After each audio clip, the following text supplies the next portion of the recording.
Alright, so I guess this is part two. So I'm just patterning it out here. So let me just bring you guys a bit closer so you can see the actual, yeah. Oh, sorry, I need a professional doing all this. Once I get my better camera sorted out. And so, yeah, so all I do is I just start from the beginning, middle bit, point of action or whatever, and center, and then just work my way around it. Because, like I said, I'm not doing this in the sense of pre-planned. All I know is that this is my core point, and then I'm going to work around it the way I want. It's going to be circular, and as I go along it, I'll rub it out and say, well, that's not what I want, and then I'll, like here, I'll just go. That's what I love about clay, is that you can, if you, you can just turn whatever you're doing back on itself, and then restart on that. So I decided, well, this is that point. I'm not going to cut that part out, but I'll cut it over here. This will be my action point here, and then I'll go across here, but then I might come across here, and then I'll turn this way, because I love being able to bring this this new style that I've been working on. I mean, new style now, but this is something I've been working for decades. Over 2 decades for sure. I think I was doing it when I used to live in Auckland, which is one of the biggest cities in New Zealand, the main city of North Island, and it's only 2 hours drive from here now, where I live, in beautiful Whangarei. If you've never heard of Whangarei, look it up. It's spelled W-H-A-N-G A-R-E-I. Anyway, they'll be in the tags there. But yeah, it's a beautiful sunny day today. It's and so it's probably the best time to come to New Zealand. It's in summer or winter if you're in America. So around about December, and January when you're over in America or in the Northern Hemisphere where it's all cold right now, coming to a place like Whangarei or the Bay of Islands, where I'm originally from, it's, we have a lot of Americans arriving here, and a lot of Swiss, a lot of Europeans, because it's such a beautiful area to thing. It's like the winterless north, as we call it. But yeah, as you can see,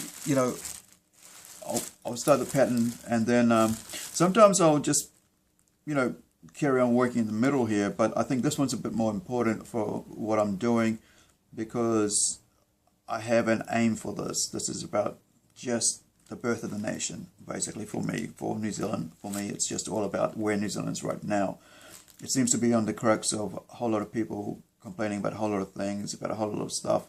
But really, I mean, for me, this year, I'm going to go back to learning Te Reo, which is the Maori language. We start in about another month or so, about 6 weeks, I think. And so I'm looking forward to that, learning Maori, because I used to go to a Maori school when I was a kid, and it was just part of learning, and it was beautiful because you learn how to sing, you learn how to do the haka, you learn how to speak, learn how to get confidence in speech. I remember being able to stand in front of 200 people, maybe more than that, because the room was quite full. It was one of the early stages of kapa haka competitions, and being able to get on the stage and tell people in Maori who I was, where I was from, who my mum was, which mountain I belonged to, because I was from Moroa, so that became our mountain. And so, and it was just such a special connection to the community that I didn't have, because I grew up, I was born in Fiji, moved over here at 7 years old, and so I didn't have a connection to my own culture for a very long time. And actually for a couple of decades, even though I went back to Fiji and had a close community, family connection, but not really knowing who I was as as an Indian. And so that sort of meant that I grasped onto anything I could. And I think for me, having the influence of the Maori culture is very important, because it meant that I had an identity for that I could grasp onto for a while until I found my own. And when you're growing up, you sort of wonder, where you fit into the world. And I'm not the only one, because everybody feels that way. And when you're growing up, and so for me, I thought that was quite special, and I still think it's quite special that we have a unique culture here in New Zealand that's totally different to anywhere else. We have a special connection to our own, to our heritage here, and we have a language that's very unique to us. Similarity to other languages in the Pacific, but very unique to us. And so I think that's probably the best thing about growing up in New Zealand, and is having, growing up in an area and the North Island, in Northland, where you could actually go to school and be, and just going to Maori classes was just normal. And now it seems like you got to be, you got to have a special curriculum for it, and then you got all these people from the older generation, even upcoming generations, still kind of like telling the young kids that you should be learning Maori, you should be learning English, or you should learn how to speak Chinese before Cantonese or Mandarin, because there's a universe, sort of thing.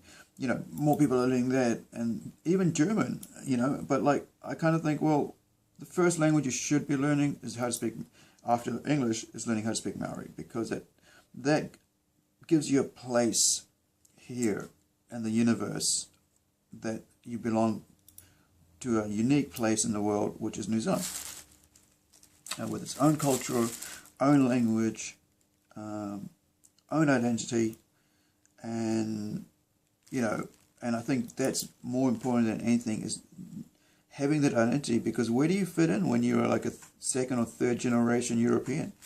And you go, oh, I'm from, my parents are from here and there and there, but I'm actually a Kiwi. But if you're saying you're a Kiwi, then you should learn, about the people from New Zealand, about the culture, about the importance of that, about why it's important to protect our heritage, why it's important to protect our land, our rivers and our forests. And I think a lot of people forget that when you lose that, or when you sell pieces of your property, you can never get it back, because if you try to get it back, you have to pay more money for it, and selling off pieces of what you have is, it kind of seems to be kind of a strange way of dealing with things. I understand, that people, you need to do investments and stuff, but you still got to hold on to a managing share of the land and of the forests and stuff. So I think it's quite unique to and that's why I think what I found interesting was when I went to register for my application for my Te Reo classes, course, I found that like there was more European, Kiwis there. Not more. There was a few. And so I found that quite interesting. At the same time, everybody's going, well, you don't need to learn the culture or the language. Europeans are actually on the other side going, well, I'm going to rebel against that, and I'm going to learn. And I think that's the cool thing. And so I think that's awesome. Even though I've been saying I'd do it for 5 months last year, because I used to be able to speak it, not fluently. I could understand it and stuff, but I lost it over time because I moved around a lot and got involved in a whole lot of different groups and things and stuff, so it wasn't necessary. And then class, I left school at the age of 15, which meant that the classes I was attending, I didn't continue attending. But I think it's really important to learn your heritage, because it gives you identity, and identity is quite important, because once you have an identity, then you know where you're from and you know where you're going to go, so you don't repeat the same mistakes. As I say, one thing we learn from history is we keep repeating history. We don't learn from it. Sorry, my bad there.